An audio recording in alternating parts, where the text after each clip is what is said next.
Welcome to pungi TV. बहुत समय पहले सोनी चिड़िया अपने मम्मी पापा के संग में रहती थी। सोनी चिड़िया का पिता कालू कौआ खेती करके अपने परिवार का पेट पालता था। उसी जंगल में एक लालची मुखिया भी रहा करता था। वो पंछियों की जमीन को धोखे से हड़प लिया करता था। एक दिन मुखिया कालू कौए के खेत पर पहुँचता है और वो कालू कौआ से कहता है, अरे तुमने अभी तक मेरा कर्ज नहीं चुकाया है, तू ये खेत मेरे नाम कर दे, बदले में मैं तेरा सारा कर्ज माफ कर दूंगा। कैसा कर्ज मुखिया जी, मैंने आज तक आपसे कोई भी कर्ज नहीं लिया है। तू ये कागज झूठ बोल रहे हैं, ये देख इसमें तेरे पर के निशान हैं। तूने मुझसे पूरे 1 लाख रुपए कर्ज लिया हुआ है। मालिक ऐसा जुल्म आप मुझ पे ना कीजिए, अगर आपने मेरा खेत ले लिया तो मेरा परिवार भूखा ही मर जाएगा।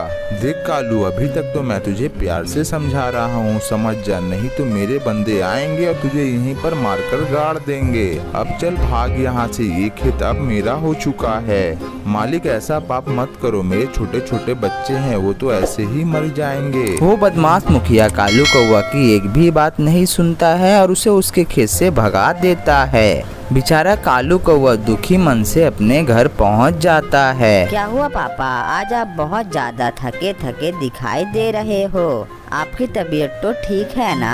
अपनी बेटी की बात सुनते ही कालू कौआ की आंखों से आंसू निकल जाते हैं। बेटा, हम लोग बर्बाद हो गए हैं, उस मुखिया ने हमारे खेत को अपने नाम करवा लिया है। मुखिया ने मुझ पर झूठा इल्जाम लगाया है कि मैंने उससे कर्ज लिया हुआ है। मैं तुम्हारी कसम खाकर कहता हूँ, मैंने मुखिया जी से आज तक कोई भी कर्ज नहीं लिया हुआ है। अजी, ये आप क्या बोल रहे हैं? एक तो वही सहारा था हमारी भूख मिटाने का, अब हम लोग अपनी बेटी को कैसे पालेंगे? अपने खेत जाने के गम में कालू कौआ बीमार पड़ जाता है। बेटा सोनी, तुम्हारे पिताजी की तबीयत ठीक नहीं है, जल्दी से जाओ डॉक्टर को बुला कर लेकर आ। ठीक है मम्मी, मैं जा रही हूँ, डॉक्टर को बुला कर लेकर आती हूँ, लेकिन आप पापा का अच्छे से ख्याल रखिएगा।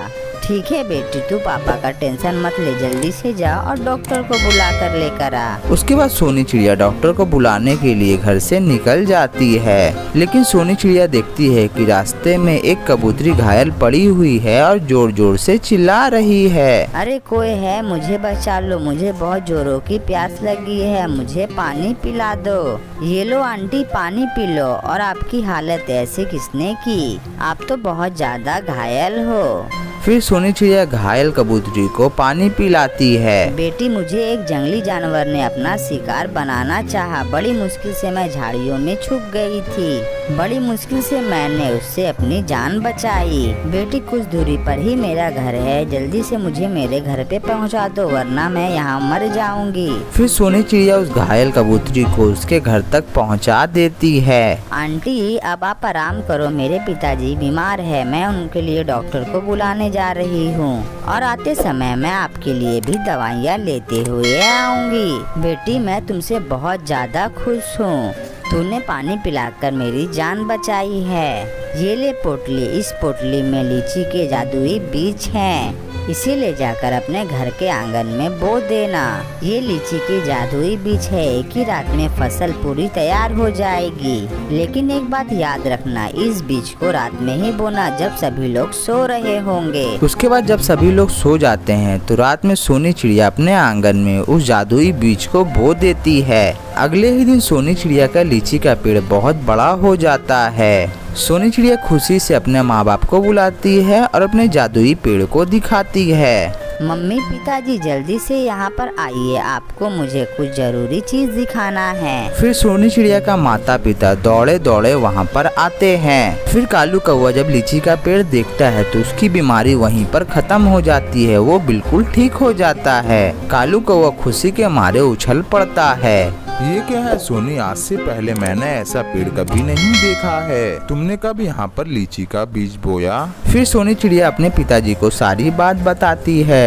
पिताजी, जंगल में मुझे एक कबूतरी मिली थी, उन्होंने ही मुझे जादुई बीज दिए थे, तो मैंने ये बीज रात में अपने आंगन में बो दिए।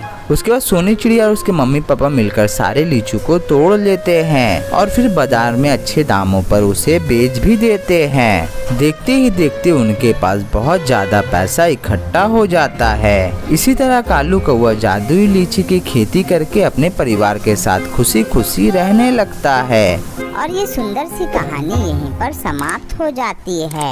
ये कहानी से हमें ये सीख मिलती है कि हमेशा हमें दूसरों की मदद करनी चाहिए।